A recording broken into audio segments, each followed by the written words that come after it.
Generasi yang berlawan hari ni, dia bukan generasi yang sama macam atuk nenek di awal-awal dulu. Yang awal dulu mungkin darah pendekar sikit kot kan. Datang nak belasah orang Islam, nak bunuh orang Islam semua. Sanggup mati.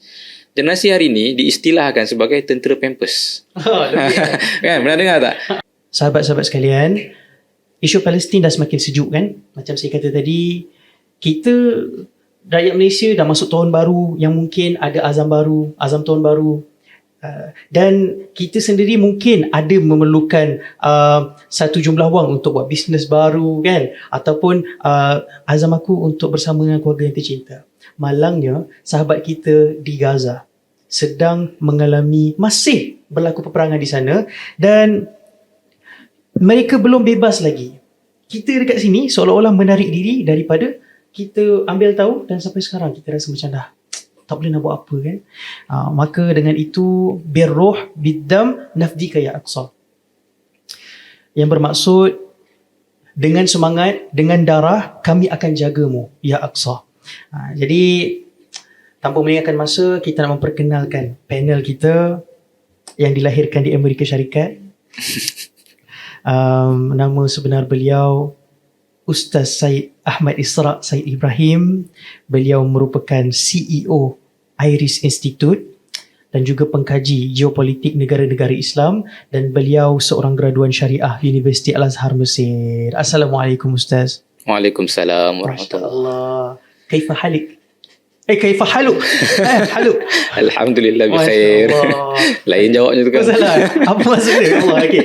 Minta maaf saya tuan-tuan. Saya bukan graduan sana. Okey. Kita akan buat santai-santai Ustaz ya. Sebab mungkin dalam sini ada bermacam-macam lapisan umur. Jadi kita akan teruslah ke soalan pertama. Mudah-mudahan muat tak muka saya. Jadi soalan pertama Ustaz.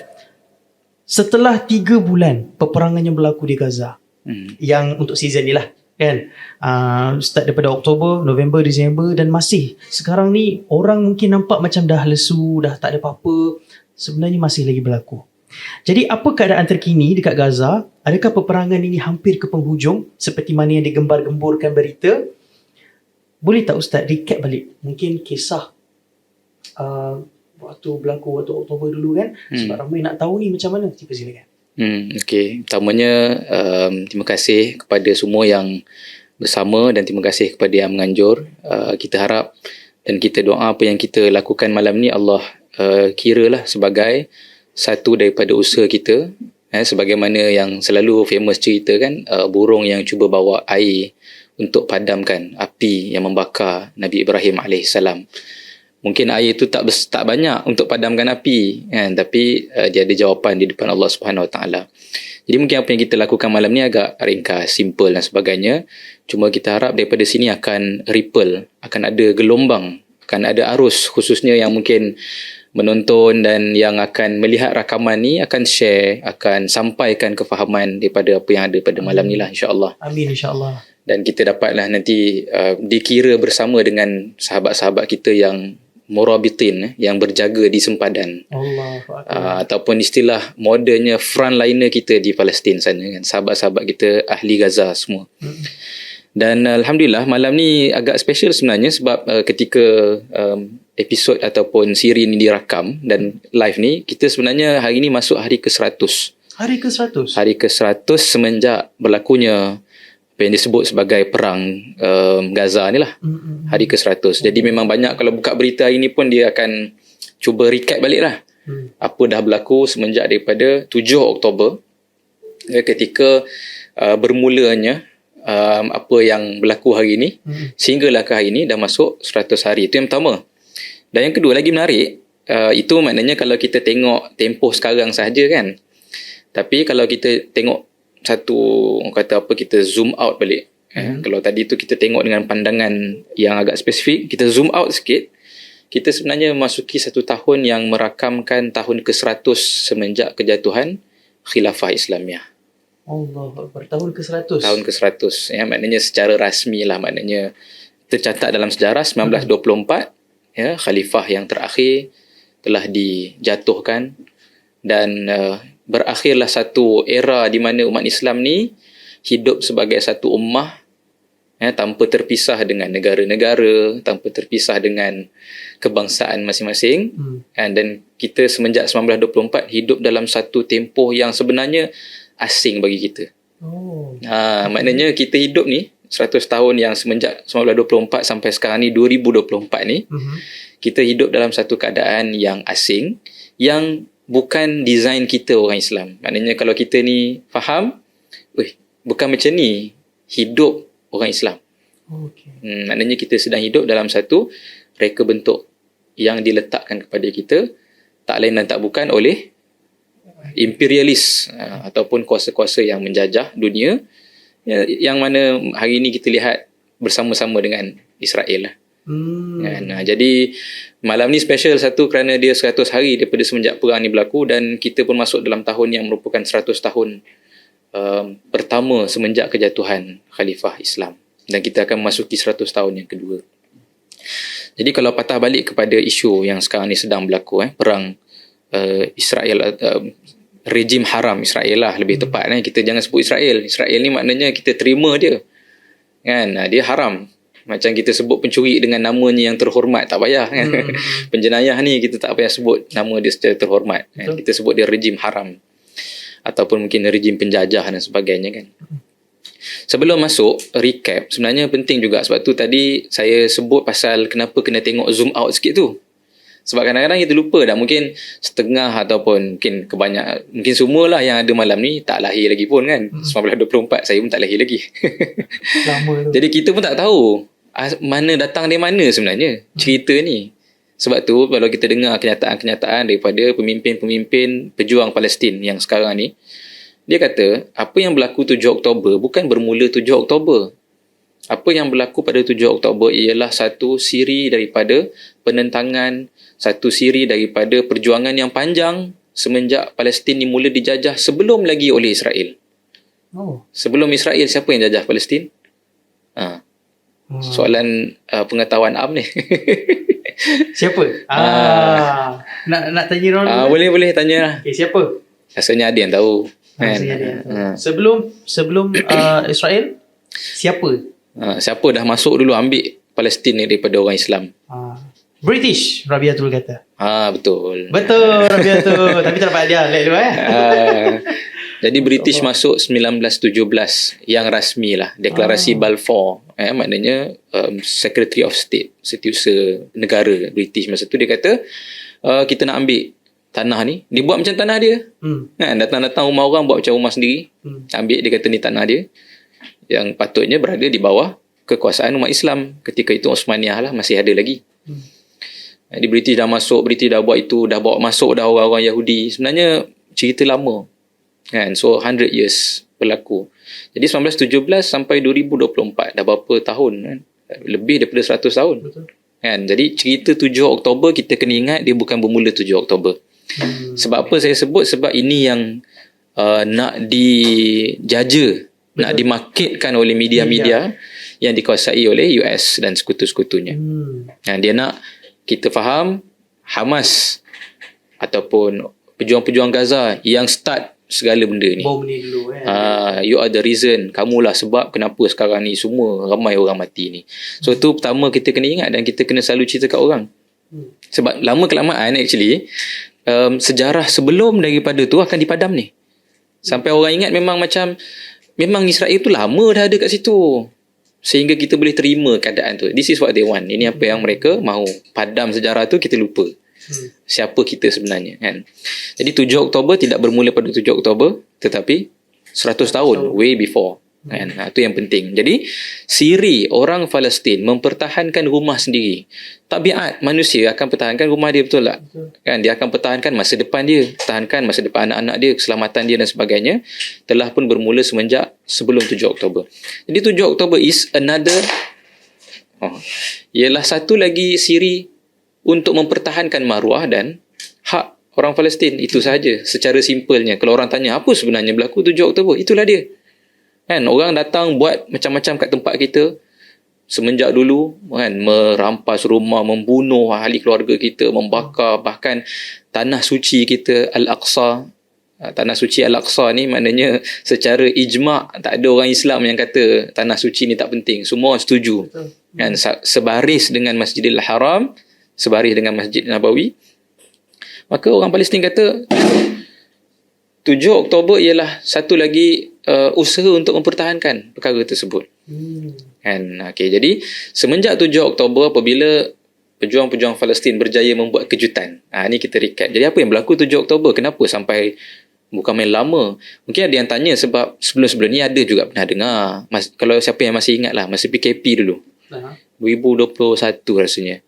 Pun pernah satu tempoh tu kecoh betul. Berlaku serangan-serangan kepada orang-orang Islam di tebing barat dan di Gaza. Oh, yang diorang berarak pergi ke Aqsa tu kan? Yang berjalan kaki, ada yang datang daripada Lebanon apa dan sebagainya. Jadi kenapa sekarang kecoh semula? Kenapa? Apa yang berlaku? Jadi 7 Oktober, mungkin rasanya semua dah follow berita. Pejuang-pejuang kemerdekaan Palestin mengambil keputusan untuk mula dulu secara proaktif. Selama ni, apa yang berlaku ialah Israel akan serang, kan? Barisan pejuang akan react, mempertahankan, defend. Kan? Defend rumah, defend ahli keluarga, defend rakyat, defend tanah-tanah Palestin dan sebagainya. Tapi 7 Oktober, setakat inilah dan tercatat dalam sejarah 100 tahun tu, ialah operasi yang paling berjaya untuk bersifat ofensif. Menyerang. Oh, okay. Jadi kat sini yang selalu orang gunakan point ni, bila orang kata menyerang ni, katalah siapa suruh mula dulu. Sebab tu saya sebut patah balik, faham balik daripada awal. Kan, mereka mula menyerang dulu supaya tak disembelih. Sebab memang maklumat yang diperolehi oleh orang-orang Gaza, memang matter of time sahaja Israel akan datang untuk wipe out keseluruhan Gaza. Dia akan hapuskan keseluruhan Gaza sebab dia nak ambil. Rejim Israel dia nak ambil keseluruhan Gaza. Habis orang dalam Gaza 2.2 juta orang ni nak campak mana? Sama ada dibunuh atau dihalau keluar pergi ke Mesir. Cross pergi negara sebelah. Cross maknanya kosongkan Gaza daripada orang-orang asal. Penduduk sah yang datang dari Gaza. Jadi maklumat tu dah tahu. Jadi pejuang-pejuang Islam di Gaza kata, daripada kita tunggu kena sembelih, baik kita bertindak dulu. Kan, sekurang-kurangnya kalaulah kata mereka menyerang juga, mereka menyerang dalam keadaan kelang kabut. Itulah yang berlaku.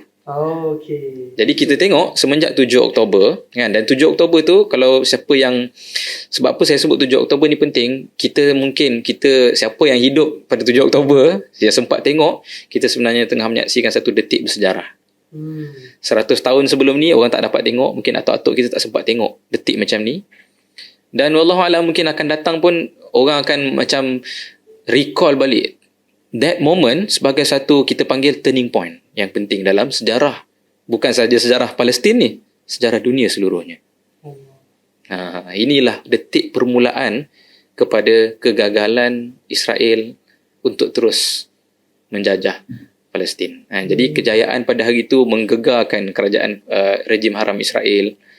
Kan, keluar daripada Gaza, menyerang, memecah masuk ke dalam headquarter kerajaan, askar-askar rejim Israel. Memang membuatkan Netanyahu dan kerajaannya bingung sekejap. Sebab tu seminggu lepas 7 Oktober barulah dia hantar semua. Maknanya dia pun jam kejap, macam mana aku nak sebab dia tak plan, mungkin agaknya dia tak plan lagi nak serang waktu tu. Jadi apa yang berlaku semenjak tu ialah satu usaha yang kelam kabut daripada Israel, rejim haram Israel, untuk membersihkan Gaza daripada penduduknya, ataupun istilah yang kita guna ialah istilah genocide. Penghapusan total. Sama ada bunuh atau you get out, kamu keluar daripada Gaza. Sanggup diorang buat macam tu. Itulah yang berlaku sekarang ni. Dan kalau kita tengok angka, kalau kita tengok sikit angka sehingga ke hari ni, ada berapa ramai yang terbunuh. Tapi itulah, tak apa, kita cuba tengok angka ni supaya kita boleh memahami apa sebenarnya berlaku kat sana. Nak bagi bayangan tu, kan, nak bagi bayangan dahsyat tak dahsyat skala kematian. So macam contohnya hari ni kita tengok 22,000 orang lebih yang sudah pun mati, di mana 9,000 ataupun dekat 10,000 daripadanya ialah budak-budak. Maksudnya Kanak-kanak.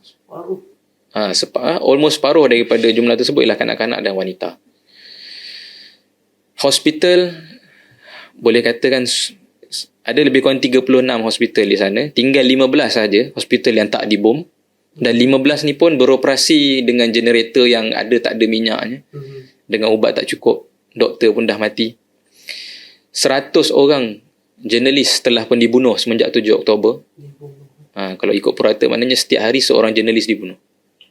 Macam yang terbaru kita tengok kan, salah seorang wartawan Al Jazeera tu, Wail Dahduh, yang pakcik tua tu kan. Hari tu family dia kena bunuh. Dan minggu lepas anak dia sendiri pula kena bunuh. Sekarang tinggal dia seorang.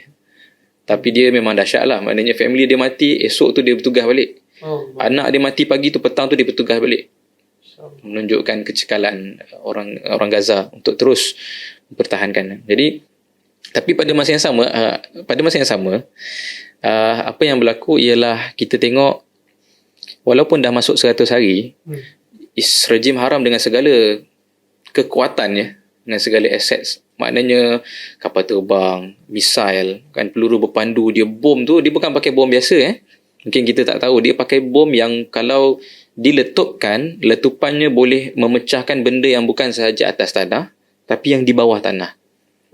Sebab apa? Sebab dia kata dia nak cari di manakah tentera Hamas menyorok. Jadi orang Hamas, pejuang-pejuang kemerdekaan Palestin ni bijak.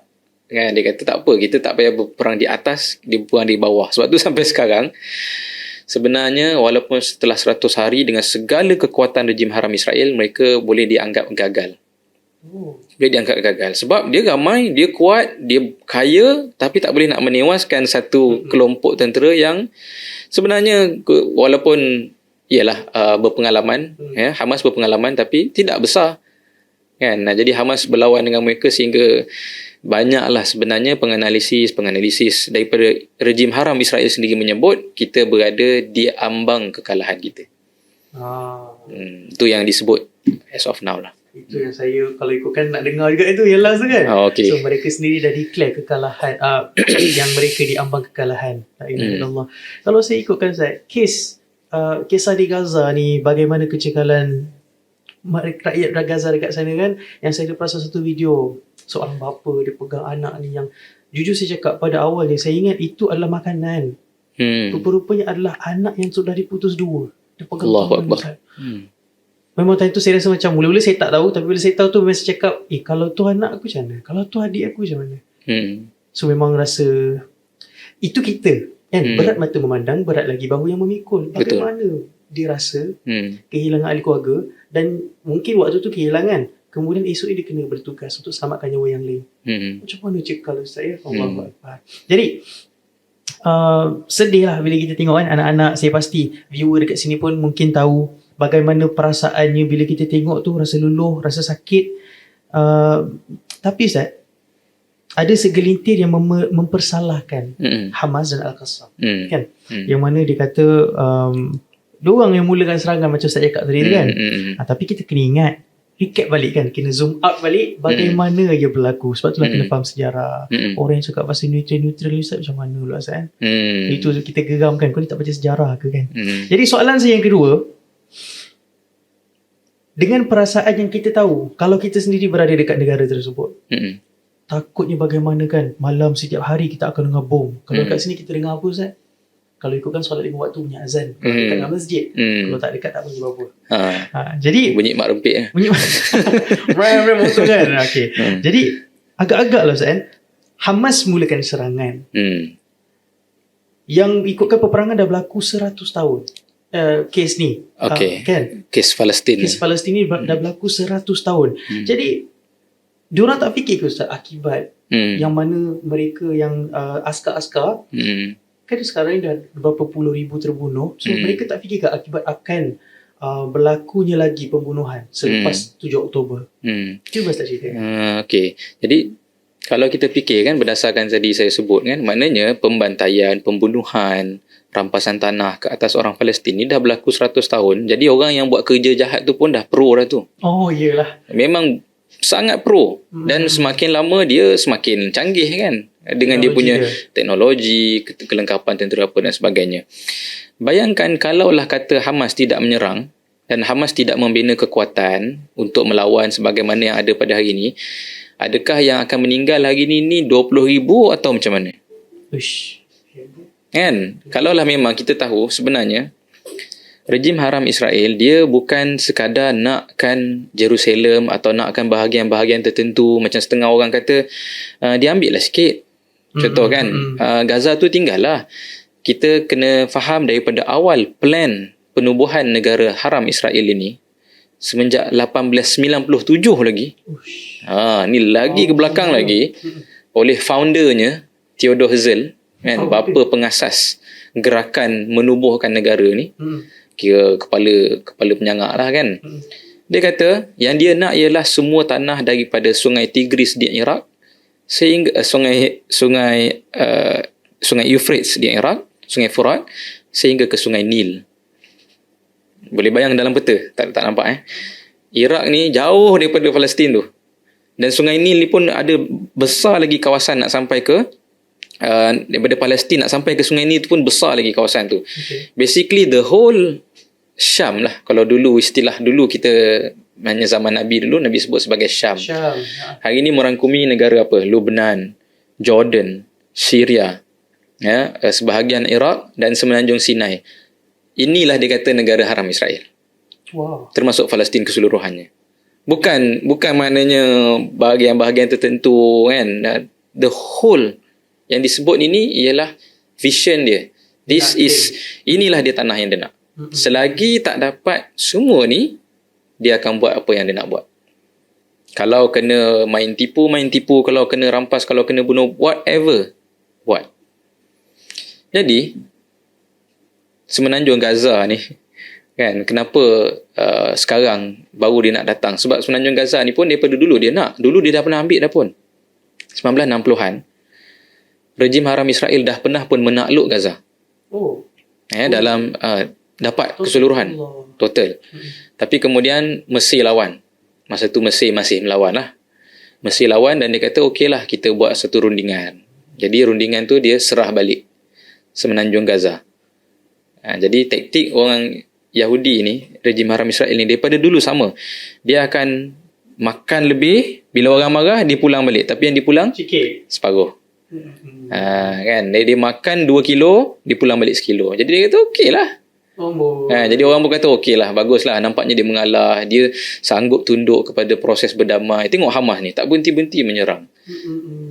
Jadi kita nampak situ orang yang cerdik, orang yang faham, tahu bahawa tak pernah berlaku pun sebenarnya tolak ansur dan tak pernah berlaku mengundur mengalah walau seinci pun daripada pihak Israel.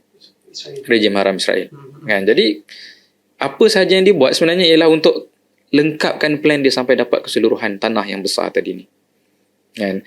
Jadi kalaulah kita faham macam tu, Gaza ni pun matter of time saja sebelum dia wipe out. Kan?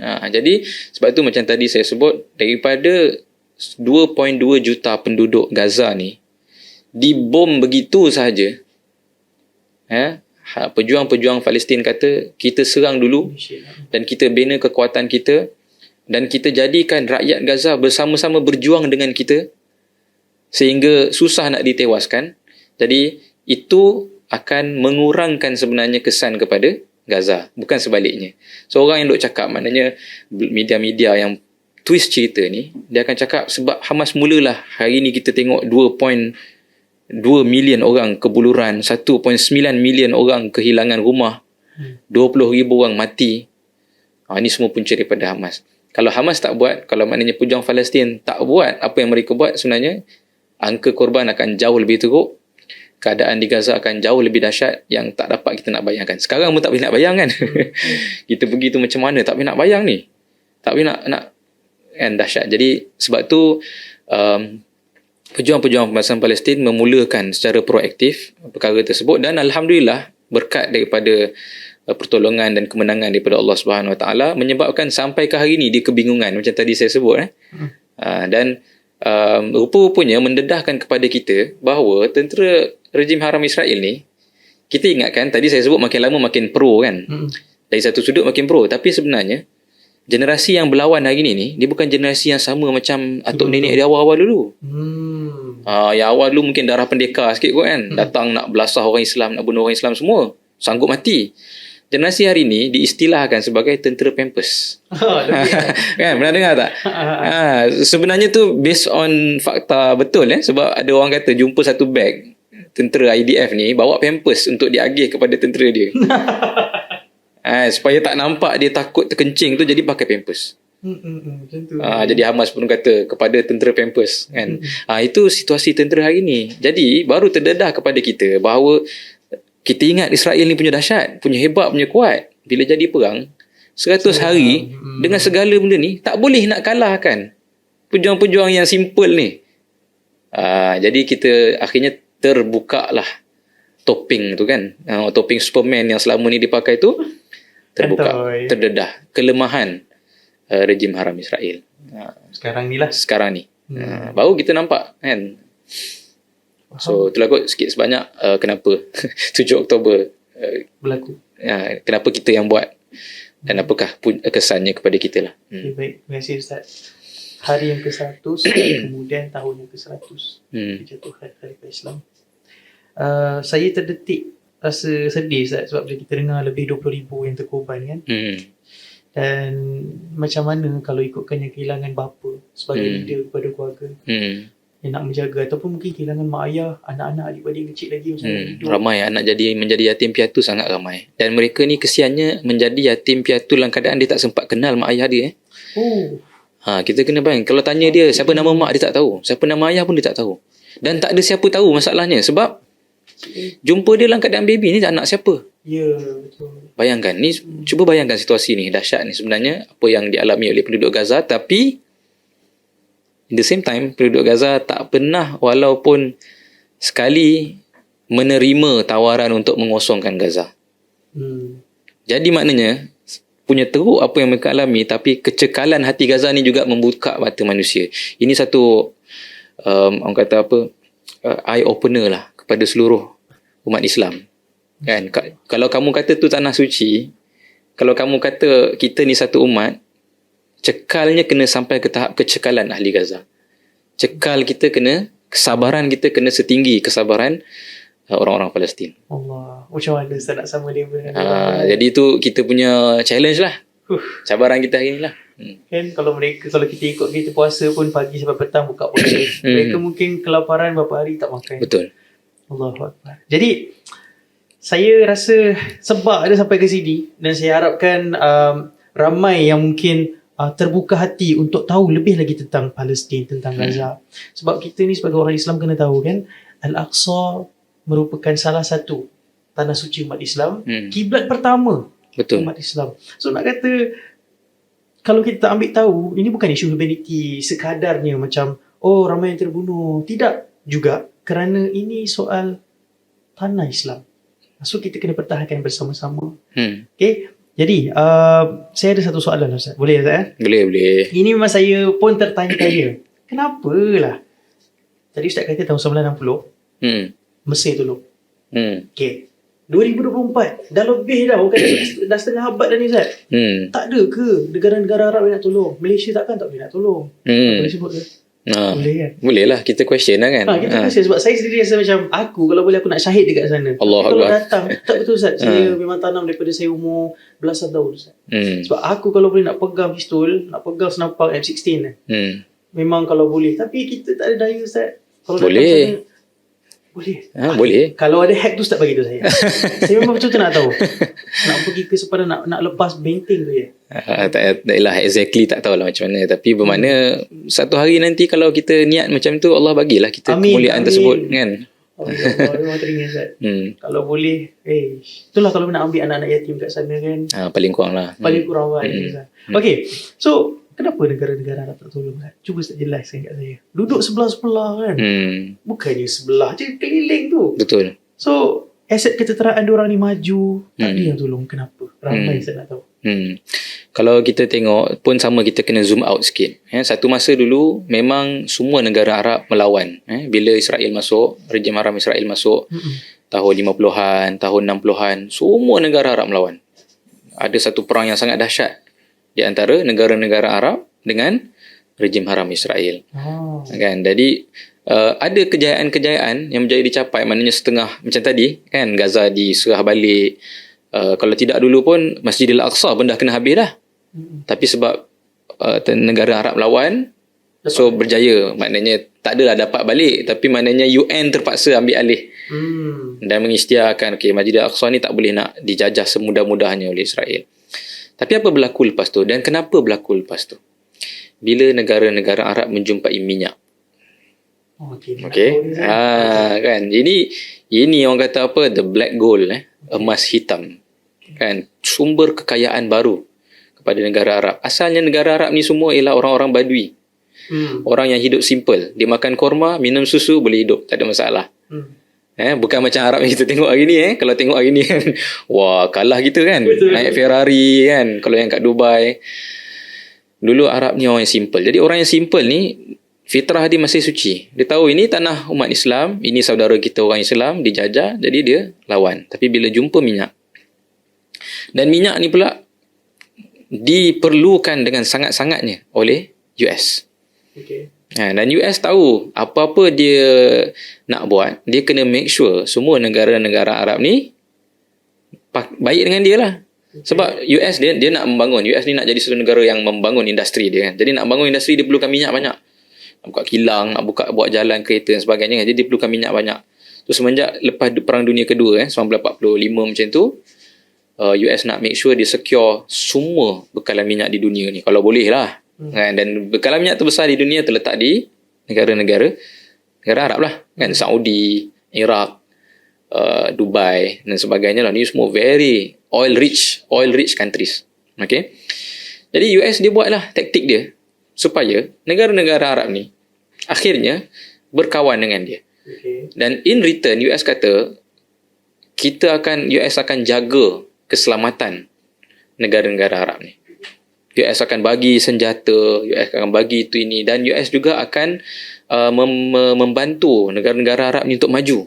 Misalnya kalau macam Saudi ni dulu dia tahu dia ada minyak, tapi dia tak reti nak keluarkan minyak ni. Dia tak ada syarikat macam Petronas kan. Yang ni kan. Siapa yang ajar?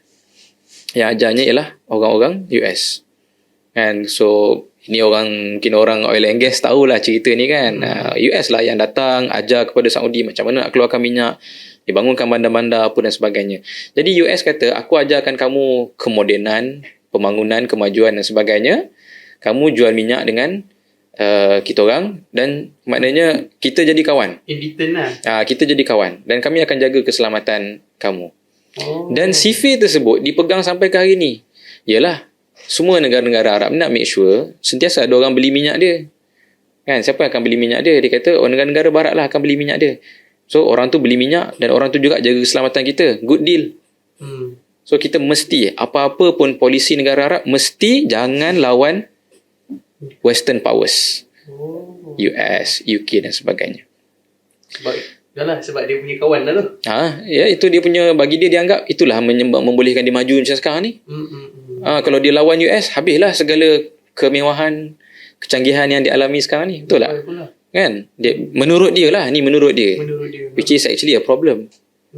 Kan, orang tu tak pandang pun dia ni macam kawan. Dia beri anggap untuk kawan. Orang tu kalau dia nak tinggal, dia tinggal je. Betul.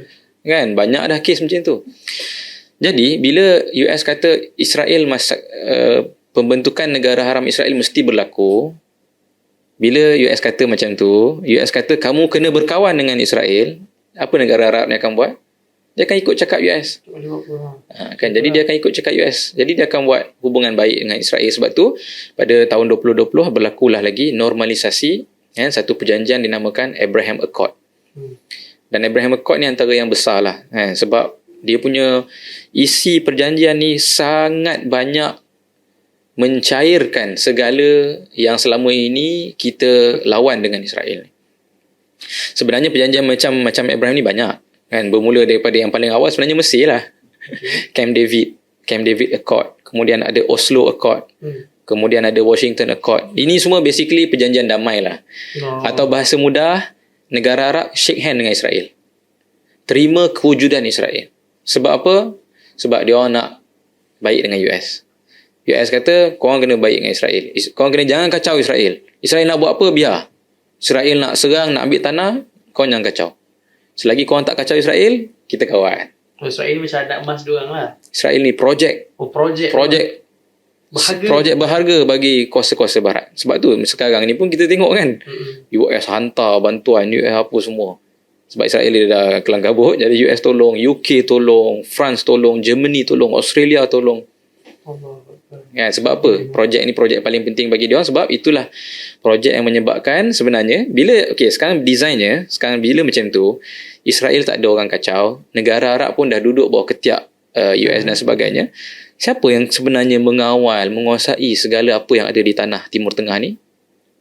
Kuasa barat, Western powers. Kan? Jadi orang Arab ni tertipu. Orang Arab ni sebenarnya kita umpama jadi tawanan lah. Kan? Jadi bila macam tu, dia terikat tangan. Apa keputusan dia boleh buat?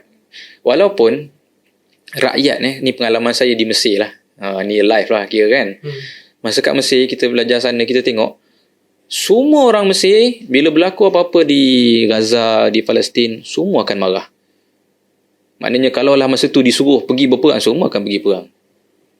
Sensitiviti orang Islam di Mesir terhadap pentingnya Palestin, pentingnya tanah suci Al-Aqsa dan sebagainya masih tebal, masih tinggi. Yang masalah siapa? Masalah pemimpin ke atas ni. Pemimpin ke atas menganggap kalau dia masuk perang ni, dia tolong Palestin, maknanya dia dah tak ada future. Dia mungkin kehilangan kemewahan. Dia kehilangan duit-duit yang selama ni dia perolehi. Dia kehilangan projek, kehilangan dan sebagainya. Sama sebenarnya apa yang berlaku di semua negara-negara Arab lain. Kalau kita pergi kepada rakyat, umat Islam yang ada di negara Arab ni sebenarnya ukhuwah dan rasa tanggungjawab masih macam kita di sini. Tapi bila naik atas, pemimpin ni, mereka ni lah yang halang gelombang ni. And kalau tak, saya rasa orang Arab sekarang dah pergi berjihad dah. And orang Arab sanggup. And orang Arab ni dia simple je sebenarnya. Kalau betul-betul tak diajak, memang dia akan pergi pertahankan. Dia sanggup mengorban lah. Saya yakin kalau ikutlah umat Islam bersatu, kejap je tu. Maksudnya bersatu dari sudut. Kalau kumpul main sana, habis dah depan ni. Tapi sebab tu nak ceritanya kenapa negara Arab tak menolong ialah kerana pemimpin-pemimpin mereka telah diikat tangan oleh US dan juga Israel, dan benda tu telah di-seal, telah orang kata dicok mati lah orang kata, dengan perjanjian-perjanjian yang dibuat. Contoh kan dalam Abraham Accord tu, contoh Israel kata kalau kau terima kami ni sebagai satu negara yang sah, kami akan share dengan kau kami punya teknologi. Kami akan share dengan kau kami punya research pencapaian-pencapaian. Kan Israel ni kan banyak teknologi, pencapaian yang pencapaian yang maju dan sebagainya. Dan kami juga akan bekalkan jugalah persenjataan apa dan sebagainya. And jadi in return you have just kena acknowledge je, kena terima je kami ni sebagai sebuah negara yang sah. Jangan anggap kami ni rejim haram. Itu saja. Jadi negara Arab kata baguslah, aku nak maju. Aku nak teknologi ni, aku nak makin. Jadi menyebabkan dia akan makin terikat. Dan sebenarnya dari kalau kita fahamkan betul-betul, ini satu sangkaan yang salah lah. Kan, maknanya by default Israel dan US ialah musuh umat Islam. Dia tak akan redha dengan umat Islam. Dan negara Arab selagi masih beragama Islam lah, ialah musuh mereka. Ada tak musuh yang akan bela? Musuhnya betul-betul tulus, ikhlas membantu, mengajar? Tak ada. Jadi sampai masa semua negara-negara Arab yang kononnya baik dengan Israel ni, pemimpin-pemimpin ni akan terima padahnya. Diorang tak sedar. Itulah maknanya. Kita cakap dari jauh ni mudah, tapi orang yang dah dalam benda tu, dah merasai kemewahan tu terikat, dia pun mungkin lantak lah. Tapi gelombang ni takkan boleh ditahan sebenarnya. Orang-orang Islam yang macam kita ni pun, macam tadi pun Anik question kan, kenapa orang Malaysia ni, kita ni tak boleh nak tolong lebih. Okay lah, kalau lah kata negara Arab tak nak tolong, tak apalah, kita daripada Indonesia, Malaysia ni kita pergi tolong. Why not? Betul? Why not? Kita pun dah question. Cuma sekarang ni kalau kita question tu government pun mungkin kena buat pendirian. Macam mana ni? Orang-orang kita sanggup ni nak pergi. Betul. Kan? Dulu-dulu kita hantar tentera ke Bosnia. Boleh. Kenapa tak boleh hantar tentera ke Gaza? Pertahankan saudara-saudara kita. Bukan nak cik gaduh. Jadi tentera pengaman contohnya kan. Mempertahankan, maknanya kita make sure orang-orang tak bersalah, wanita, kanak-kanak misalnya, tak ditembak. Kenapa tak boleh? Jadi soalan sama nanti akan datang juga kepada kenapa Malaysia pun tak boleh tolong. So samalah, maknanya banyak benda-benda yang telah terikat. Dan yang terikat ni sebenarnya banyak janji-janji yang belum tentu pun. Dan sepanjang sejarah kita kenal bangsa Yahudi sebagai bangsa yang tidak pernah memenuhi perjanjian. Semenjak daripada zaman Nabi SAW, Nabi kata jangan percaya dengan orang Yahudi. Sebab semua perjanjian, hatta dengan Nabi sendiri pun Yahudi langgar. Ada satu soalan Zat, dari saudara Fatihi. Fatihi kata, bukan ke kita bukan ke di bawah 6? Okey. Itu je soalan dia. 6 ni dia dia tidak mengikat kita. Sebenarnya okeylah, ni masuk persoalan mungkin orang kata politik antarabangsa lah. Sebab memang itu perkasan lah. Ada orang sebut-sebut Malaysia dia tak boleh masuk campur. Selagi UN tak benarkan kita, kita pun ahli dalam 6. 6 ni maksudnya non-aligned movement, negara-negara berkecuali. Jadi sebenarnya itu semua tidak mengikat kita daripada ataupun tidak menghalang kita daripada nak participate ataupun membantu dalam perang ni sebenarnya. Sebab tu kalau dulu kita tengok ataupun taklah dah dulu sangat, kita pernah menghantar tentera terlibat dalam perang di Yaman. Ni baru lagi ni 2019. Ataupun sebelum tu sikit 2018 lah, masa zaman Datuk Seri Syamuddin menjadi Menteri Pertahanan. Malaysia ada menghantar tentera menyertai Pakatan Saudi menyerang Yaman. Okay, so kalau betul kita ni tidak berkecuali lah, kita ni itu ini, kenapa kita hantar tentera bersama dengan Saudi menyerang Yaman? So apa bezanya dengan kalau kata kita sekarang ni juga menghantar tentera untuk menolong orang-orang di Gaza. Tapi ialah itu dari satu sudut lah. Cuma sebenarnya isu dia kalau kita nak pun hantar tentera hari ni, sebenarnya banyak benda juga lain yang menghalang lah daripada kita ni betul-betul boleh mainkan peranan di sana. Akan disekat jugalah sebenarnya. Saya nak tanya satu lagi Ustaz. Kita ada OIC, kita ada PBB yang memperjuangkan keamanan dan kemanusiaan kan. Tapi macam tak function je. Itu saya direct lah. Betul ke tak function? Saya tak tahu. Cuma start explain.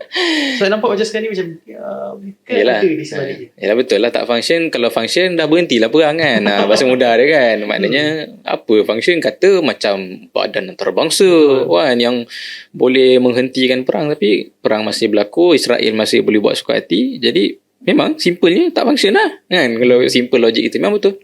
Sebab tu kita kena faham. Sebab tu saya banyak malam ni saya ajak zoom out sikit. Zoom out. Betul lah. Sebab benda-benda yang hari ni tak mudah, tak susah. Kita boleh Google, boleh faham. Contoh latest semenjak 7 Oktober PBB ada cuba untuk buat satu keputusan. Keputusan ni sepatutnya kalau keputusan ni diluluskan, perang dihentikan. Okey. Siapa yang halang daripada keputusan ni menjadi keputusan? Siapa tu? Sebab tu dalam UN ni kita kena faham, walaupun dikatakan UN ni dianggotai oleh semua negara-negara di dunia, 180 ke 190 negara kan, lebih kurang. Tak semua negara ni sama. Ada 5 negara yang mempunyai kuasa veto. 5 sahaja? 5. US. Rusia. Rusia. Rusia, US. Lagi tak? UK. UK. China. France, tak silap rasanya. Besar tu. 5. Kalau salah siapa yang tengah tengok ni betul kan.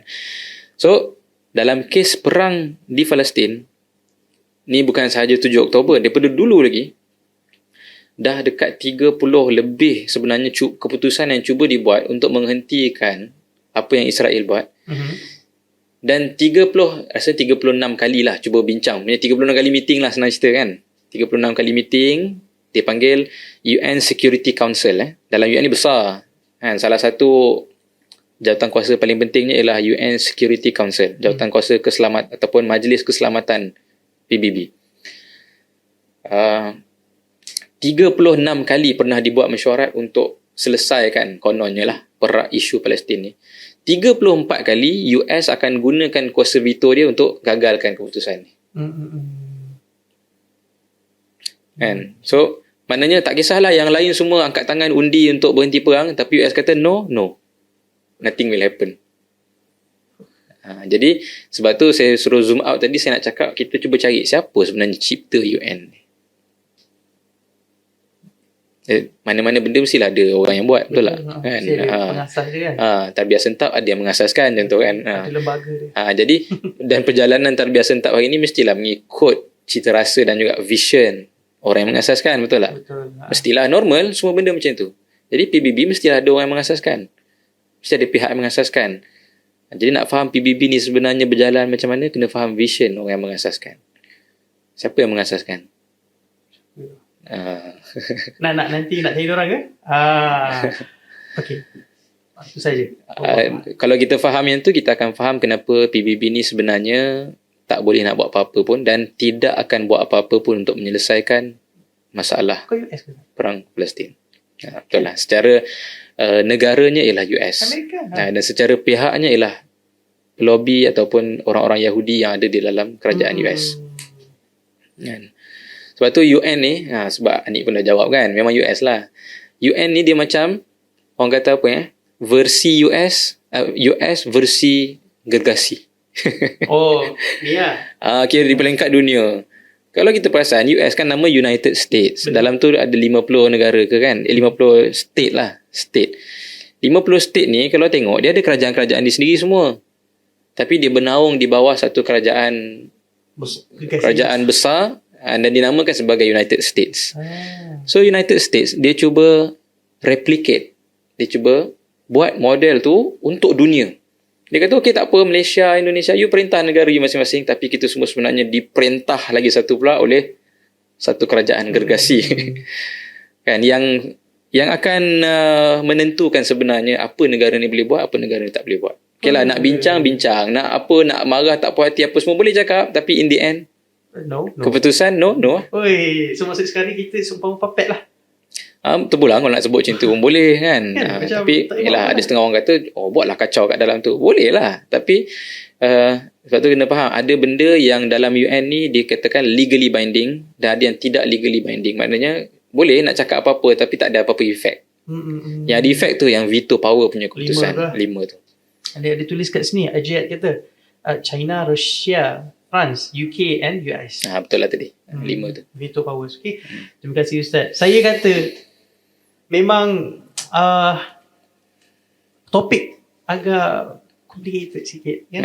Okay. Kalau tak faham, beritahu mana part yang tak faham. Kita boleh kalau jelas. tak faham, betul. Okay, kita tujukan kepada viewers kat di luar sana yang tengok Google Meet ni, anda ada soalan boleh terus tanya Ustaz Syed Isra dan insyaAllah saya akan bacakan dan insyaAllah Ustaz Syed Isra akan menjawabnya lah. Dan kalau tak faham juga, boleh tengok recording nanti 2, 3, 4 kali. Betul. Sebab sebab saya sendiri pun cerita benda ni bukan benda yang faham satu malam. Kan? Dia pun bila kita belajar tu kita ulang kan. Jadi biar kita jadi satu benda yang orang kata apa, teguh lah dalam kefahaman kita benda ni. Sebab benda ni yang sekarang cuba di manipulate. Kefahaman ni yang saya cerita malam ni lah, yang orang susah nak faham sebab apa? Dah banyak kita panggil media-media yang noise kan, banyak bunyi-bunyi yang akan cuba pusingkan kita daripada cara kita faham betul. Padahal tak susah pun nak faham. Betul. Dan kalau kita faham, kita akan lebih jelas macam mana benda ni akan berakhir, apa kita boleh buat dan sebagainya lah. Betul Ustaz, jelas sebab saya memang dimomokkan dengan macam-macam berita. Kita tengok kan, dengan satu klik akan banyak media statement yang keluar, kita baca pun rasa macam ni ke yang itu kan.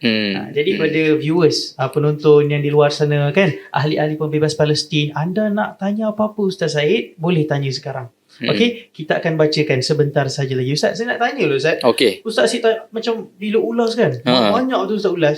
Dulu kalau saya nak perform, saya kena rebus kamus. Ustaz ada minum kamus ke apa? Telan ke? Boleh ikut banyak Ustaz tentang buku kan. Allah, macam kamus bergerak. Okey, satu soalan. Okey. Dari Saans. SANS, boleh ulang tak kenapa Malaysia tak boleh tolong hantar tentera dan apa yang jadi lepas Malaysia tolong hantar tentera ke Yaman tu? Soalan tu. Okey, kenapa Malaysia tak boleh hantar tentera? Sebenarnya sebab Malaysia tak nak je, itu je. Boleh. Tak namanya orang kata secara undang-undang antarabangsa tak boleh ke? Boleh. Oh, boleh? Boleh. Bukan terikat mana-mana? Tak ada. Boleh. Okey guys. Kalau orang cakap lah, orang kata lah, macam contohnya by legal, Anik boleh kahwin 4. Boleh kan? Boleh. Tapi Anik akan buat tak? Depends lah kan. Kalau tak cara saya pun seram. Faham. Itu contohnya gitu. Jadi kalau tanya sebenarnya Malaysia boleh hantar. Sekarang pun. Boleh, saya tak ada undang-undang yang menghalang untuk kita membantu. Jadi kenapa tak boleh? Basically yang pertama sekali ialah kerana kita tak sanggup. Allah. Kita tak sanggup mungkin menanggung apa efeknya lah kalau kita cuba maknanya masuk membantu dari sudut ketenteraan. Kita tak tahu orang atas sana. Keputusan orang atas lah yang buat. Mungkin kita sanggup, tapi kalau keputusan orang atas halang, kita tak boleh nak buat apa-apa. Dan juga faktor lain ialah kerana berlaku tekanan yang sangat dahsyat sebenarnya daripada US kepada semua negara-negara Islam. Misalnya kita dengar berita sebulan lepas dan sebagainya, FBI dan juga kerajaan US ni dia pergi tawaf pusing satu dunia. Dia jumpa semua negara-negara untuk make sure di setiap negara ni track dan kejar mana-mana orang yang membantu Palestin. Mana-mana orang yang menghantar dana untuk orang berjuang di Palestin. Tak boleh. Dia akan cari, dia akan pastikan dana tersebut dihalang, dibekukan, dan yang terkini minggu lepas dia siap tawarkan wang kan, ikut level maklumat yang diberikan. Siapa-siapa yang provide maklumat kepada US, okay, contohnya seseorang ni dia beritahu US bahawa dia kenal satu pihak yang masih lagi menolong memberikan duit kepada Palestin, dia akan dapat reward. Jadi maknanya crackdown US ke atas kerajaan-kerajaan Islam ni dahsyat. Tapi yalah, kalau kata kita tak nak, kita boleh je buat tak tahu. Betul tak? Itu tanda kita ni negara berdaulat. Kita kata kita negara berdaulat. Maksud berdaulat ni kita tentukan apa kita nak. Kan? Jadi adakah Malaysia tak boleh tentukan apa dia nak? Boleh. Sepatutnya Malaysia boleh buat apa yang dia nak. Cuma kalau tanya saya, macam awal tadi Anik sebut, kalau kata kita tak boleh hantar tentera pun, kita sebenarnya boleh mainkan peranan yang sangat banyak dalam pelbagai aspek yang lain. Sebab perang Palestin ni, dia sebenarnya ialah pertarungan pelbagai benda. Bukan sahaja pertarungan peluru dengan peluru. Ustaz, ada satu lagi soalan. Okey. Dari saudara Fathi. Tapi sebelum tu, Saan okey ke? Saudari ke ni? Ada dua soalan kan? Soalan kedua tu apa tadi lupa. Soalan kedua, apa yang terjadi lepas Malaysia tolong hantar tentera ke Yaman? Oh, yang Yaman tu rasa masih ada kat sana lagi. Maksudnya?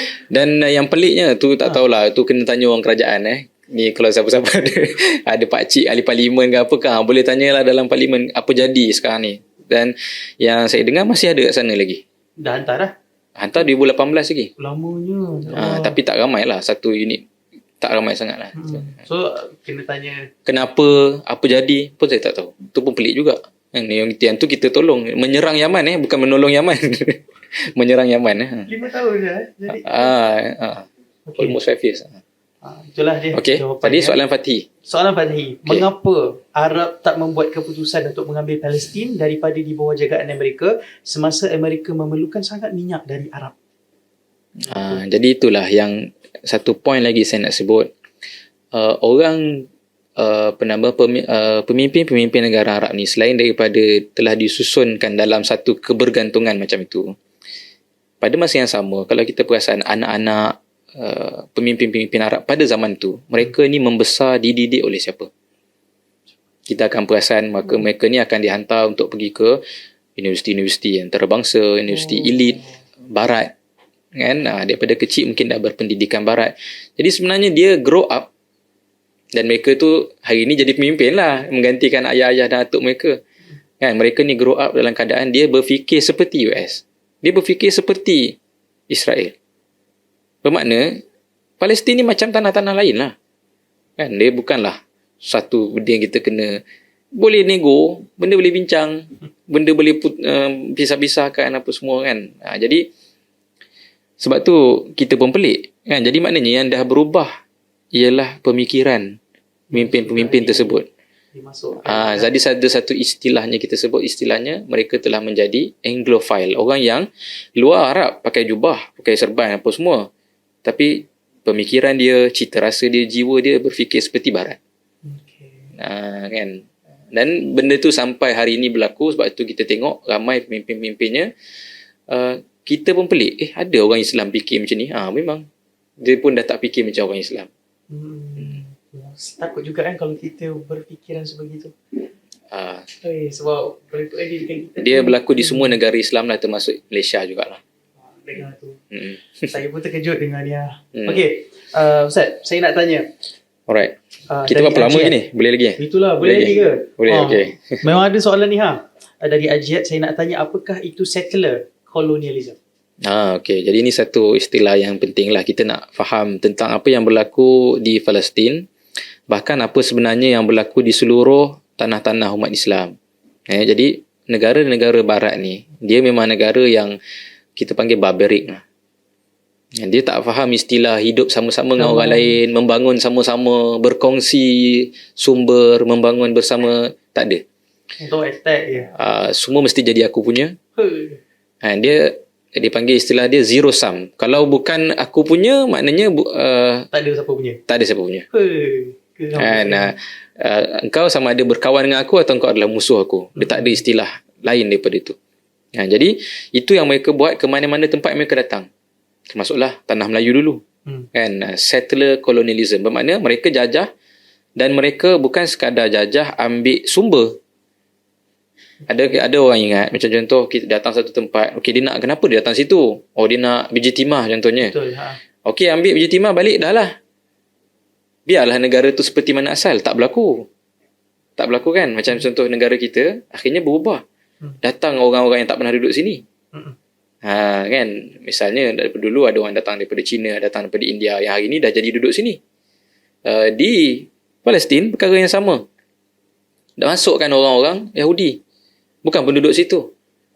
Bukan penduduk situ. Satu, bila masukkan, dia nak tukar supaya tanah tersebut yang asalnya ada tuan tanah, yang asalnya ada bangsa asal yang membangunkan negara ataupun tanah tersebut dengan cara mereka sendiri, their own way of life, diubah sepenuhnya menjadi mengikut apa yang mereka nak. Jadi macam mana nak ubah? Dia akan ada dua cara. Settler colonialism ni akan ada dua cara. Cara keras dan cara halus. Cara keras ialah dia akan bunuh semua penduduk asal, rampas tanah mereka dan ubah situasi ataupun realiti yang ada di situ. Maknanya kalau orang Arab misalnya di Palestin, orang Arab ramai, bunuh, halau, whatever. Kemudian ambil tanah tu dan jadikan macam tanah sendiri. Pada masa yang sama, dia akan buat juga cara halus. Cara halus ni bukan cara baik tau. Cara halus ni maknanya selain daripada fizikal. Dia bukan sekadar akan rampas tanah, bunuh dan sebagainya. Dia akan make sure juga sejarah dan identiti orang asal di situ dipadam. Jadi orang Arab dah bukan jadi orang Arab. Dia akan jadi orang Israel. Sebab tu kalau kita pergi ke tempat rejim haram Israel ini, ada orang Arab duduk situ. Ada orang Arab duduk situ. Tapi jiwa dia, identiti dia, apa, tak macam Arab lah. Dia dah identify diri dia sebagai orang Israel. Sebab tu tak silap saya lah, orang macam Nas Daily tu kan, itu kecoh. Nas Daily viral. Dia kata dia orang Arab, tapi dia bersama dengan Israel. Ini satu contoh produk yang lahir daripada strategi settler colonialism. Jadi seolah-olah tempat tu jadi tanah baru, negara baru. Jadi identiti dipadam, sejarah dipadam. Siapa-siapa yang nak stay boleh, tak dibunuh boleh, tapi dia kena menjadi hamba, menjadi orang yang hidup dalam sistem yang ditentukan oleh penjajah tu. Jadi keseluruhan tanah tersebut dimiliki oleh negara tu, akhirnya daripada asalnya ada penduduk dia, ada apa semua, berubah sepenuhnya menjadi negara penjajah dan boleh sustain, boleh kekal lama. Sebab apa? Orang pun dah tak tahu dah dulu ni tanah siapa siapa dulu duduk sini, dulu kita buat macam mana kat sini, semua dah lupa dah semua tu. Itulah settler colonialism. Maknanya penjajahan yang mengambil tanah untuk menjadikan negara tersebut menjadi negara dia. Dia beza, mungkin ada setengah orang kata penjajahan ambil sumber asli, sumber betul balik. Dia ambil semua dan diubah menjadi tanah dia. Macam mana Ustaz kalau ikutkan, kalau dah hilang, dia dah ambil alih segalanya, lepas tu dia dah declare tu negara dia, padahal bukan negara dia kan. Okey lah, kita ambil soalan yang terakhir lah Ustaz. Kita twist sikit. Let's say lah kalau kita tak boleh nak tolong mereka dari isu ketenteraan sebagai contoh. Okey. Dari Aisyah kata, boleh tak kita nak jaga anak-anak Palestin yang dah tak ada ibu bapa? So maksud dia kita ambil lah mereka bawa balik. Saya pun teringat benda tu juga, terfikir kan. Boleh ke? Tak tahulah secara teknikalnya macam mana. Tapi dia satu, orang Gaza ni, kita kena faham tentang psikologi orang-orang Palestin. Bagi mereka, duduk di sana dan berjuang di sana walaupun kematian ahli keluarga dan sebagainya bukan satu kesusahan, sebaliknya satu kemuliaan. So secara defaultnya kalau boleh mereka tidak mahu meninggalkan bumi Palestin. Sebab kalau mereka tinggalkan bumi Palestin, mereka kehilangan kemuliaan yang Nabi sebut dalam hadis. Nabi kata sampai ke hari kiamat akan ada satu kelompok yang akan berjuang melawan musuh di sekitar tanah suci ini. Mereka ini tidak akan gentar dan sentiasa ditakuti oleh musuh. Ini satu kemuliaan Nabi sebut kan. Jadi dia tak akan keluar lah daripada situ, ni satu kemuliaan. Jadi sama ada syahid atau menang. So susah sikit nak bawa dia orang keluar. Dan juga mereka ni ada satu support system yang baik sebenarnya. Sebab itu kita tengok kenapa orang-orang Gaza sekarang ni susah nak, orang kata nak di-psycho oleh tentera Israel. Tentera Israel tengok dia apa dia buat. Dia bukannya nak bom Hamas pun. Orang kata dia nak cari Hamas kan. Tapi yang dia bom tu tak ada kena-mena dengan Hamas pun. Betul. Orang lain yang mati kan. Dia bom masjid. Dia bom sekolah. Dia bom hospital. Dia bom gereja. Takkan Hamas duduk dalam gereja. Jadi kenapa dia bom semua ni? Ialah untuk melemahkan semangat orang-orang Gaza merasakan tak ada masa depan dah duduk sini. Jadi baik keluarlah daripada Gaza. Tapi apa yang berlaku? Tak ada. Sampai ke sudah, semua ada situ lagi. Duduk dalam kemah pun duduklah. Dia cakap aku takkan tinggalkan. Jadi nampak kan? Sebab apa? Mereka sebenarnya keluarga orang-orang Palestin ni sendiri telah dibina untuk sama-sama tolong satu sama lain mempertahankan tanah air dia. Jadi kalau ada yang menjadi anak yatim, terus je ada makcik dia bela. Okay. Kalau kan, cuma yang bila dalam perang yang terkini ni memang satu jumlah yang sangat besar, banyak bayi-bayi yang tak dapat maknanya tak dapat diselamatkan mak ayah dia.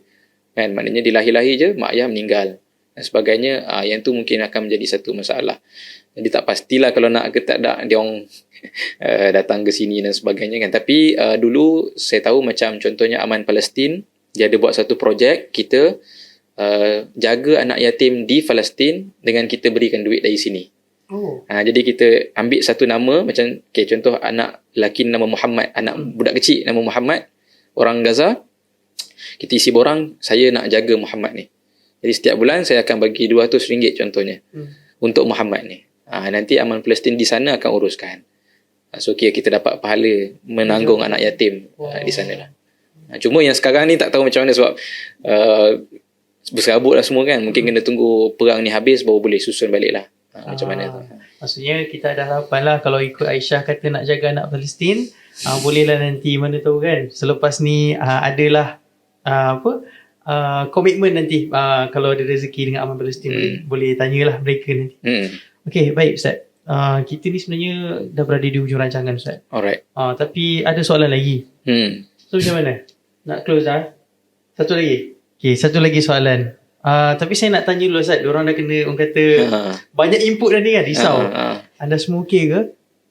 Boleh lagi ke? Kau ada yang dah terlelap kan? Kau ada yang terlelap ke apa? Awal lagi baru 9.30. Baru 9.30 Ustaz kata. Bagus. Saya duduk Ustaz, saya macam tertanya-tanya pasal Palestin. Saya nak tahu lagi. Sebab kita dimomokkan dengan banyak lagi benda. Betul. Okey je ni bang, awal. Boleh semangat nak dengar. Baik, terima kasih. Okey, ingat sebelum saya nak mulakan untuk soalan yang terakhir sebenarnya, tadi saya dah bagi tahu tentang 15 minit sebelum kita capai kepada kesimpulan, saya nak hadiahkan pada kalian semua. KDT, Komuniti Dakwah Tarbiyah dan Tarbiyah Tetap, nak hadiahkan baju Taufan Al-Aqsa dan juga 2 buah buku Tuhan Aku Ingin Hijrah pada kalian yang bertuah. Cara dia senang sahaja. Apa yang korang rasa sepanjang program podcast ini berlangsung? Okay, so apa yang saya rasa kan, buatlah ayat yang sepuitis-puitis mungkin. Sebab bukan saya, bukan Anik Muhai yang akan menilai, sebab ada admin di belakang yang akan menilai. Tapi jangan risau, lahir dari hati, insya-Allah boleh menyentuh hati-hati yang suci. Allahu Akbar. So ingat ya, apa yang korang rasa sepanjang program ni, selepas saja Ustaz Syed habis, bila saya cakap komen, boleh mula komen ataupun boleh mula komen sekarang ke? Sekarang boleh? Okay, admin dah kata sekarang boleh komen apa yang you guys rasa sepanjang program dan admin akan pilih sekarang. Okay, komen-komen sekarang. Dan kita akan mulakan untuk soalan yang terakhir. Boleh Ustaz ya? Boleh. Baik, soalan yang terakhir Ustaz. Ini bagi saya lah. Dah slot peleraian lah. Tadi kita dah main emosi bagai semua. Kenapa Ustaz? Kenapa kita kena bekerjasama dengan perjuangan pembebasan ni Ustaz? Mungkin kita cerita berat mata memandang, berat lagi bahu memikul. Kita kalau nak eager pun untuk tolong, pihak atasan pun kalau tak bagi tak boleh buat apa. So kenapa kita nak kena bersama dengan perjuangan? Apa kesan kalau kita tak bersama? Silakan Ustaz. Jadi macam awal tadi Anik sebut kan, maknanya isu yang berlaku sekarang ni bukan masalah perang macam just any perang, macam mana-mana perang dalam dunia ni. Perang ni sebenarnya berlaku di atas pertembungan akidah. Di antara akidah Islam dengan orang-orang yang tak nak akidah Islam ni muncul lagi atas muka bumi ni. Dan akidah Islam itu ditandakan simbolnya dengan tanah suci Al-Aqsa. So semua akidah ni ada dia punya sacred ataupun holy place dia, ada tempat suci yang menjadi syiar dia, simbol dia. Kalau simbol ni jatuh, bermakna agama tu jatuh. Seolah-olah lenyaplah agama tu. Umpama gitulah kalau macam contoh Vatican di Rome City, di Rome tu kan, katalah dah tak ada Vatican tu, orang kata umpama tak adalah Kristian Katolik tu kan, umpamanya macam tu. Jadi yang menjadi pertaruhan dalam apa yang sedang kita bincangkan ni ialah Masjid Al-Aqsa, Baitul Maqdis, yang merupakan tanah suci, bukan tanah suci orang Palestin, bukan tanah suci orang Arab, tetapi tanah suci semua orang Islam. Jadi perang ni bukan perang orang Palestin. Perang ini adalah perang umat Islam. Perang kita. Bukan perang mereka. Macam mana kita nak membantu mereka. We are actually talking about how to help ourselves. Macam mana kita ni nak terlibat membantu diri kita sendiri, membantu agama kita ni. Kalau kita masih ada akidah dan masih identify diri kita sebagai seorang Muslim. Dan kita juga akan dibangkitkan pada hari kiamat dengan persoalan kepada kita sebagaimana yang ditanya kepada orang-orang Palestin ketika Masjidil Aqsa, ketika Allah tanya, ketika tanah suciku dijarah oleh musuh-musuhku, kita buat apa? Soalan yang sama, orang Palestin ada jawapan. Kita apa jawapan kita? Sebab tu tanah suci kita semua. Jadi ini bukan perang mereka, ni perang kita. Jadi kalau orang kata, boleh ke Ustaz kalau saya rasa saya tak nak terlibat ataupun saya nak neutral lah, saya nak berkecuali. Membuat pilihan tu bererti membuat pilihan agama. Allah. Can you be neutral in choosing your religion? Boleh tak? Saya tak ada mana-mana agama lah, saya neutral. Etis lah kot. Kan? Maknanya tak beriman dengan Tuhan pun, beriman pun tidak, tak beriman pun tidak. Apa engkau ni? Kan? Kalau kita orang Islam, sebenarnya tidak boleh nak neutral. Hati-hati dengan kata-kata. Apatah lagi berpihak pula. Contohnya kata kita pula berpihak dengan, kita pergi salahkan pula orang yang mempertahankan Palestin. Apa dia orang ni, apa. Meaning you are choosing the other side. Kamu sedang memilih satu akidah yang lain. Jadi, dari sudut itu sebenarnya kita mesti menjadi sebahagian daripada peperangan ini. Dan sebagaimana Nabi SAW sendiri pun, walaupun Nabi tak dapat nak jejak kaki dalam Masjid Al-Aqsa ketika Nabi hidup dalam keadaan Al-Aqsa tu bebas. Selain daripada peristiwa Isra' Mi'raj, Nabi tak sempat nak sampai sana. Tapi Nabi SAW semenjak daripada Nabi hijrah, semua ekspedisi peperangan Nabi ditalakan ke arah menyediakan sahabat untuk membebaskan Masjid Al-Aqsa. Semua sahabat terlibat. Tak kisah sahabat tu datang daripada Parsi ke, sahabat tu datang daripada Yaman ke, daripada mana sekalipun, umat Islam tanggungjawab dia membebaskan Masjid Al-Aqsa sebagai tanah suci. Dan itu amanah dari satu angle lain. Saya pernah baca ada satu penulis kata, Masjid Al-Aqsa ni ataupun Baitul Maqdis ni ialah amanah Allah kepada kita. Bayangkan satu hari Anik dijemput oleh Yang di-Pertuan Agong pergi ke Istana Negara, diberikan satu peti, Agong sebut ini amanah kepada Anik. Apa Anik akan buat dengan peti ni? Jaga betul-betul kan. Balik rumah buat almari khas, pasang CCTV, upah guard kalau boleh. Make sure amanah ni dijaga. Kan kalau diminta balik kan? Baitul Maqdis ialah amanah Allah bagi direct kepada umat Islam, kepada kita semua. Jadi ini satu perkara yang besar. Mana boleh kita tak nak terlibat? Mana boleh kita rasa tak ada apa-apa, nothing benda ni kan? Jadi cuma mungkin yang kita rasa macam tu sebab kita rasa jauh, kita rasa tak boleh buat apa-apa kan, dan sebagainya. Sebab tu di sini kita kena faham. Yang pertama sekali kita kena sedar yang kita nak buat ni apa? Kita bukan nak tolong anak-anak yatim sahaja. Kita bukan nak tolong ibu-ibu yang menjadi janda contoh kan, ataupun menolong orang-orang tua yang dibunuh dan sebagainya. Our goal is membebaskan Al-Aqsa. Jadi selagi belum pembebasan penuh bumi Palestin dan Baitul Maqdis, kita akan fikirlah kok mana sekalipun kita kena buat. Dan macam saya sebut awal tadi, sebagaimana, ni selalu saya sebut juga dalam ceramah, saya kata, Israel dulu, rejim haram Israel, nak dapat Palestin ni, dia bukan sekadar berperang, dia buat macam-macam benda. Dia kontrol media melalui Hollywood, dia kontrol ahli-ahli politik dunia melalui pelobi-pelobi dia, dia kontrol ekonomi melalui bank-bank, dia kontrol ilmu melalui universiti-universiti, dia kontrol itu, kontrol ni, persekitaran dunia ni dah jadi kondusif, barulah dia boleh buat macam dia nak buat sekarang, tak ada orang kacau. So the same action, benda sama kita nak kena buat, nak reverse balik apa dia dah buat. Apa yang sedang frontliner kita di dalam bumi Palestin buat ni, yang maknanya serangan bom dan apa dan sebagainya, satu angle. Sekarang macam mana kita nak meleraikan pegangan Yahudi dan pegangan orang Israel ni kepada banyak lagi benda di dunia ni. Ekonomi, politik dan sebagainya. Kita ni semua sekarang muda-muda, kita ni mungkin ada yang tengah belajar dalam pelbagai bidang. Pernah tak kita letakkan sasaran kita, contoh involve in entertainment ataupun dalam media, sejauh mana kita letakkan vision kita dengan media ni, kita akan hapuskan penguasaan Yahudi ke atas media dunia. Sehingga orang boleh dengar berita yang betul. Tak ada dah berita tak betul. Sehingga orang boleh berhibur dan faham ilmu yang betul. Tak ada dah lagi dengar lagu jadi merapu, jadi LGBT, tak apa semua. Betul tak? Sebab tu mereka boleh menguasai. Jadi actually, beribu-ribu cara untuk kita tolong Palestin. Bukan hanya dengan cara kita bercakap sahaja. Betul. Kan? Banyak lagi cara. Jadi sebab nak bebas tu kena beribu-ribu action. Betul. Jadi maknanya ada beribu-ribu jalan untuk kita buat. Dan semua tu ialah kerja yang kita kena buat. So paling kurang pilih satu dan kita buat. Paling kurang maknanya daripada tak buat apa-apa. Paling kurang kita cari. Dan paling simple pada peringkat awal is to spread awareness dan educate. Macam yang kita buat malam ni. Spread awareness. Spread awareness and educate. Sebab ramai orang tak faham. Dan kalau ramai orang faham, orang akan mula berubah dan berfikir. So yang hadir malam ni, yang mendengar recording ni dan sebagainya, sekarang dah dengar, dah tak boleh lari dah. Kena sebar pada orang lain. Paling kurang. Amanah tu. Amanah. Baik, terima kasih Ustaz. Banyak input saya malam ni. Daripada input orang kata apa, maklumat-maklumat saya dapat sebelum ni Ustaz. Bila Ustaz cerahkan balik, saya rasa macam betul-betul ada yang lain. Alhamdulillah. Jadi bila cerah ni saya rasa semangat. Saya rasa nak spread awareness sebab ini bukan sekadar tanah mereka, orang Gaza. Ini bukan isu mereka, ini bukan isu orang Gaza saja, tapi ini adalah amanah Allah untuk kita semua mempertahankannya. Betul. Okay, baik Ustaz.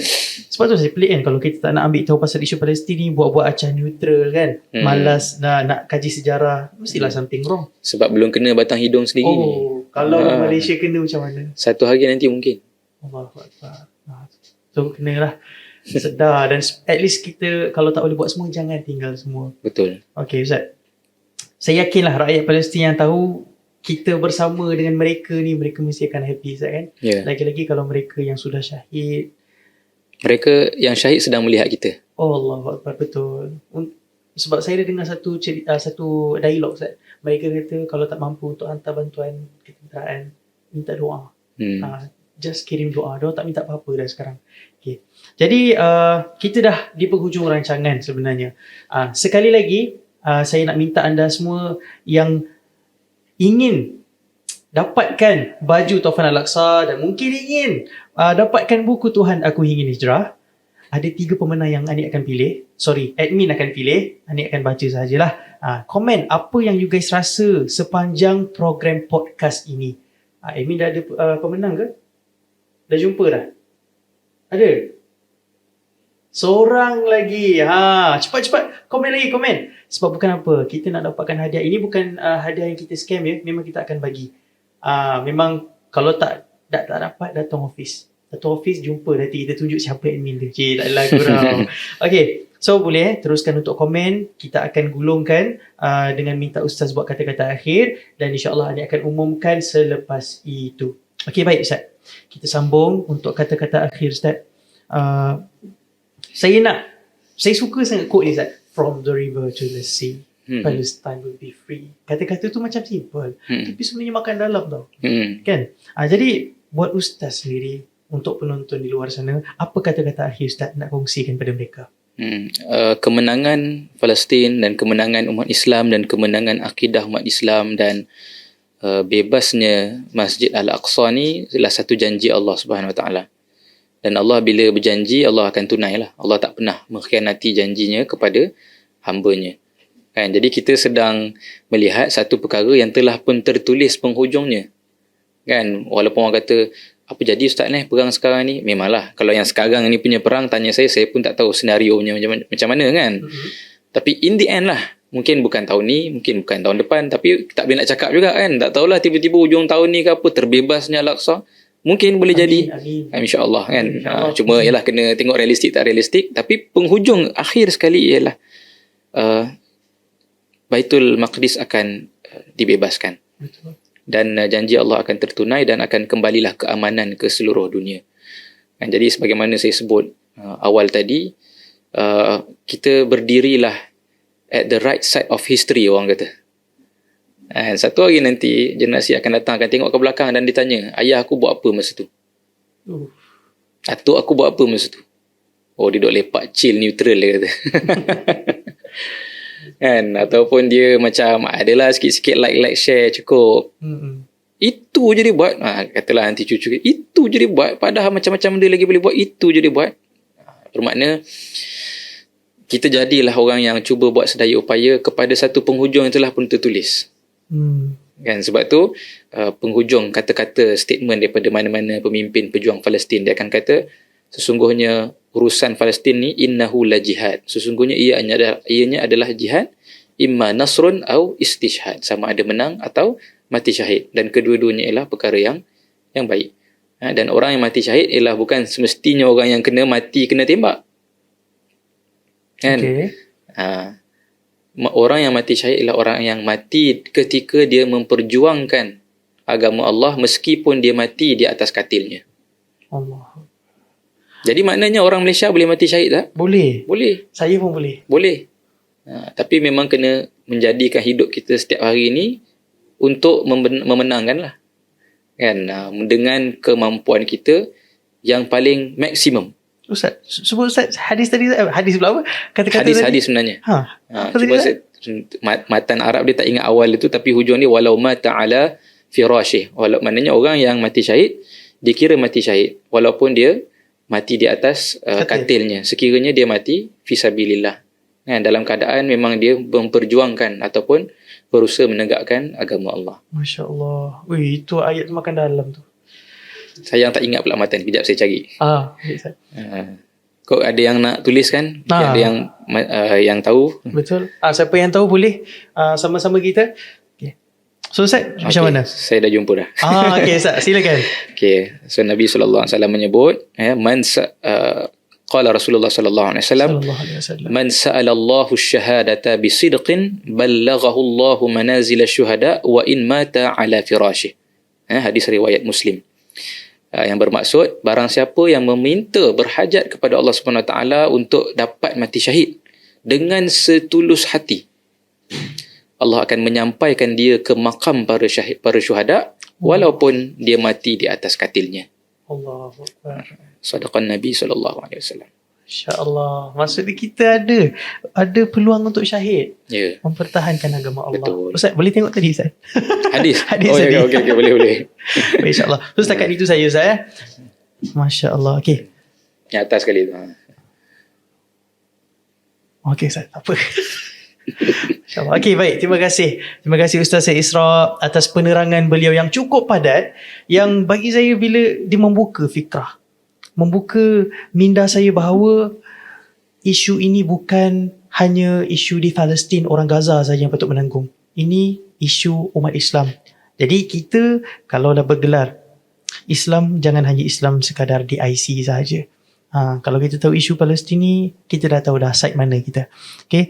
Jadi tuan-puan, sahabat sekalian, kita dah sampai ke penghujung rancangan podcast yang dibawakan khas oleh Tarbiyah Sentap dan komuniti dakwah Tarbiyah. Saya nak ucapkan jutaan terima kasih buat Ustaz Syed Isra kerana sudi hadir bersama mengupas isu tentang Palestin, dan kita bersolidariti bersama. Dan saya nak ucapkan juga tahniah buat kalian semua yang sudi bersama sehingga di akhir rancangan.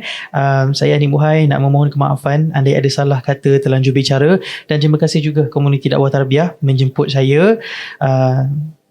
Sebelum saya signing off, kita nak umumkan Ustaz tentang pemenang. Betul. Okey, pemenang yang pertama. Pemenang yang pertama insya-Allah jatuh kepada yang akan mendapatkan buku yang akan mendapatkan buku Tuhan Aku Ingin Hijrah, setebal 400 lebih muka surat tak silap saya. 500 lebih. La ilaha illallah. Tebal betul. Oh, untung siapa dapat ni. Betul, untung siapa dapat. Jatuh kepada tahniah diucapkan buat saudara Haziq Ruslan. Ada bunyi tepukan ke? Bunyi tepukan kat situ. Tahniah. So, nak claim macam mana? Nanti insyaAllah admin akan bagi tahu di grup Telegram lah. Okey, tahniah saudara Haziq Ruslan. Tahniah. Baik, hadiah yang kedua, tahniah juga buat buku juga. Tahniah juga buat Nur Ainul Mardiyah. Tahniah diucapkan, anda dapat hadiah komen terbaik untuk buku Tuhan Aku Ingin Hijrah. Inilah hadiah dia untuk podcast kali ini. Dan yang bertuah mendapatkan baju Taufan Al-Aqsa. Ni dia yang versi muslimah ke? Memang versi lelaki ke? Kita akan bagi yang muslimah lah. Buat yang muslimah kan? InsyaAllah. Cantik Ustaz baju dia. Itulah. Saya tak ada lagi. Tahniah lah diucapkan buat saudari Ain Akilah Bakri. Tahniah diucapkan. Masya Allah. Terima kasih buat kalian semua yang belum ada rezeki lagi. Jangan risau. InsyaAllah kita akan buat lagi perkongsian seperti ini, segalanya di dalam channel Telegram. Tahniah juga sekali lagi buat para pemenang. Saya nak maklumkan pada kalian semua, sebelum tutup, kita akan bagi tahu next activity, pelbagai lagi program menarik akan berada. Kita inform dalam grup Telegram Pemuda Bebas Palestin. Stay tune dalam grup tu. Anda boleh interact dalam grup tu juga, dan admin akan jawab kan. InsyaAllah bersama-sama kita membebaskan Al-Aqsa. Jadi itu saja Ustaz. Terima kasih banyak-banyak sekali lagi hadir ke hadir ke program podcast yang mungkin pertama bagi komuniti dakwah tarbiyah. Kita pun mendoakan moga ada program susulan InsyaAllah. Dan bersama-sama kita bersolidariti untuk Palestin InsyaAllah. Okey, saudara, sahabat-sahabat sekalian, boleh tak kalau kita buka kamera? Kita nak buka kamera untuk kita takat gambar. Sebab apa tahu? Takat gambar ni bak kata pepatah cewa, kita gambar tidak berubah meskipun manusia itu berubah. Tapi sekarang boleh Photoshop. Betul juga Ustaz. AI kan, AI lagi lah jahat juga yang tu kan. Boleh buka ya, kita bagi masa dalam 30 saat lah. Saya kalau boleh Ustaz nak jadi macam Ustaz lah. Ada kena rebus ke, memang kena buat research ke? Saya kalau ikutkan dululah pernah makan kertas Ustaz. Kita share sikit. Serious talk ni. Betul, serious talk. Macam ni saya tulis-tulis point saya tulis mind map kan. Saya buat, saya bahagi 3. Lepas bakar. Lepas tu kacau. Kacau. Saya minum. Itu satu lagi. Lancar lah jawab. Tak lancar Ustaz. Sama je Ustaz. Rasa lain nanti lah. Esok sikit perut. Masuk hospital pula. Betul lah tu. Satu lagi saya lipat-lipat, saya gigit. Allah. Tak pandai pun buat macam tu. Okay semua, kita akan tangkap gambar. Ready? 1, 2, 3. One more. 1, 2, 3. Alright, itu saja admin admin kalau minta banyak lagi ni bahaya ni. Okay, insyaAllah. Terima kasih sekali lagi buat sahabat-sahabat yang join. InsyaAllah hingga kita berjumpa lagi. Saya Ani Muhai bersama dengan Ustaz Syed Isra. Terima kasih banyak. Kita signing off. Wallahualam. Assalamualaikum warahmatullahi wabarakatuh. Bye. Waalaikumsalam.